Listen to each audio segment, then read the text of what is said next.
Again, for us, I thought we got a lot of good things. I thought Yogi Ferrell's had a tremendous week. And as good as he was in the break and shooting the ball and defending, I think the 5 rebounds tonight, I think he had 3 the other night. I think those are really important things. I think we've had really a long couple of weeks, long semester, but a long week of practice, and I think to continue to get better. We did some really good things offensively in the second half today. There's no doubt about that. And as we really grasp the fact that when we give the ball back to the other team, it really is taking points off our average and off individual averages, because I think there was a span. They might have stopped us. I think the number we had was outside of the turnovers in the second half of the 36 possessions. I think we got stopped twice. So what we need to be able to do, and obviously the score is a little closer than that, we just got to take care of the ball better. But because there's such opportunities for us to do good things with it. But whether we were going inside, whether we were on the break, whether we were reversing the ball, I thought those things were solid. We did a lot of different things defensively, which really affected the flow of the game. But to me, that's the trade-off when you're trying to put guys in different spots and do different things and play them in different ways, because this is really the last game we have before we move into the Big Ten, obviously. So we want to make sure that we have some other things that we can look at on film and build upon. And they get a much-deserved break. And I'm glad that they get it, because, again, this group, for as young as they are, and we can slice it any way we want, they are a very young group that does not have the experience of what it takes to be in their first semester of college, let alone play 13 college basketball games. So with that being said, I think they've done an excellent job of continuing to get better and work extremely hard, and now they get a much-deserved break. Go ahead. Just Luke's, I guess, it seems like he's really sort of coming on here in the last few games. How much of that is maybe developing as a freshman, and how much of that is just comfort and conditioning coming back? Probably all of it. Probably all of that. I think it's just a better understanding. I mean, it was really important to us today to get over the top of the break. Well, it's got to be important to us every night because we're capable of that. And I think, again, he really is getting into shape, and he's getting more comfortable. He's playing through mistakes. He's playing up to a fatigue level, which is helping him. He had 7 deflections at halftime. I almost started him in the second half, but I didn't want to have both he and Noah in at the beginning if we would have a chance to really get the ball up the court and continue to run our break. But Luke he's knocking on the door right now of being a really productive player for us. Do you see that possibility more and more, though, having Noah and Luke on the court? Oh, I think we have a lot of possibilities, and I think one of the things of playing as many guys as we have is we put them in different spots. I'm not sure we're going to be able to do that moving forward. A little bit of that is really going to be predicated by what kind of consistency level we get from day to day, on if we're going to be able to play more people. But it's really important that we can bring fatigue to the game. Right now, even though we had our best shooting day of the year, we had our most assists of the year. I thought that was important. I mean, we're going to get better shooting the ball. I have no doubt about that. But I still think we have to be a hustle, energy, scrappy team every step of the way. However we get that, that's what we have to find. What do you like about this team in transition today? Obviously got a lot of the break and we're able to... I thought that was important. Yeah, the ball got thrown ahead, and still plenty of teaching opportunities, and we tried to take some of those on where it could be thrown ahead even better. We want to continue to get out wide and attack that way, but I think the over-the-top part of it was good. I thought there was really good ball moving on the break. Only guy called for 3 fouls in the first half. Are guys understanding the rules better, or is just how the game is being called? Yeah, I don't know. I don't know. I have to look at the film on that. I mean, it's every game helps you understand a little bit better, but every game still it's going to be called a little different. So I mean, it just is what it is.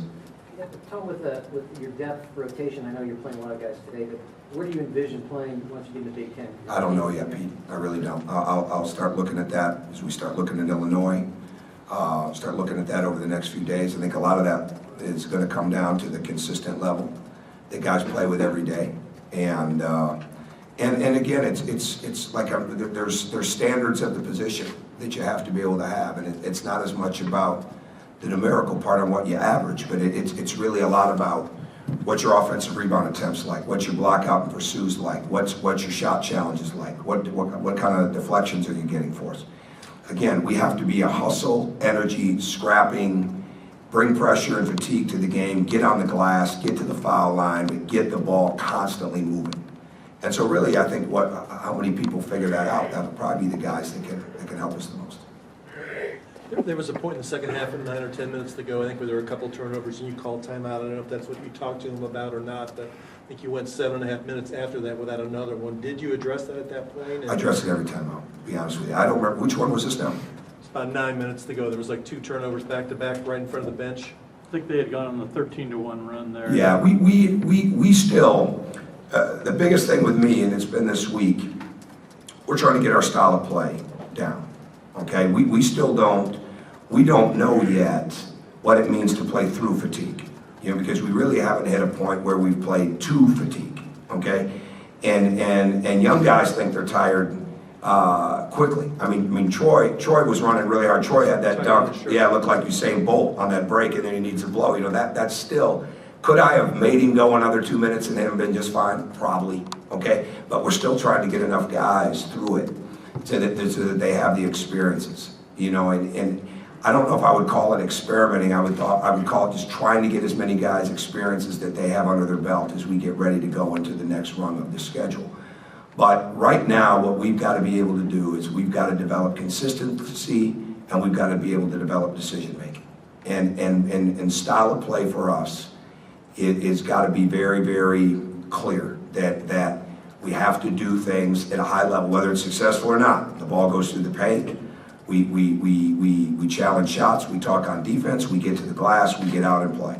And when we start trying to do too much, or if we're not aggressive enough, those are things that have to be addressed. And we've got a bunch of guys that want to do it right, so it's not that they just don't get it yet. And we don't understand yet how valuable that basketball has got to be every possession. And a little bit of it, I've said this all season long, I mean, a little bit of it is, it's a catch-22 because we're also trying to score, you know, a lot of points. I want to try to get across them. We scored 90 and gave the ball back 20 times. What do you think we could have scored with some of those being for us, especially with the way we offensive rebound? So we've got a lot of work to do there. You've talked a lot about consistency being a key for Yogi, and he scored in double figures. And I know scoring's not all that he does, but he scored in double figures in every game so far this season. I mean, is he maybe embracing the idea of that or understanding how to be that consistent player? Oh, he's getting better. He's getting better all the time. He wants to be. Just look at his week. Look at the improvements from Saturday to Friday, Sunday.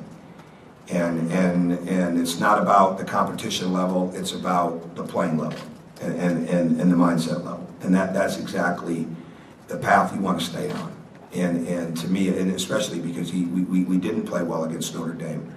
But I mean, the way he's played and the speed, efficiency, the ball being pushed, moved, all those kind of things.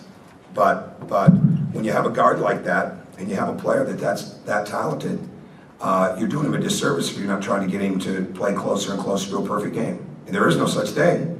But you know, I'm right on that line with him as far as to how good he can be. And when you have that, you want to keep pushing him to get to that understanding point just of what he's capable of and how much better he makes all his teammates. So I do think he's on the right road with that, without a doubt. Dustin? You mentioned mindset with him, basically, in terms of understanding when to attack and when to look to, you know, to give it up and get somebody else involved.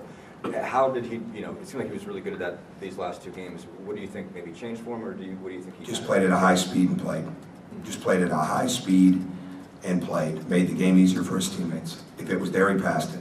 If it wasn't, he shot it. You know, and I think it sounds mundane and simple, and maybe for him it is that simple. You know, the game is not hard for him.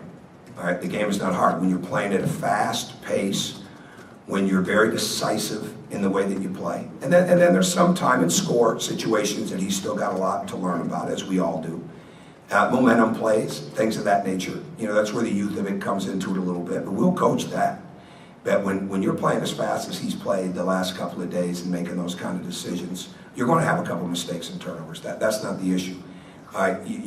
Then you can really take steps. But now it becomes the consistency part, and that's the next step.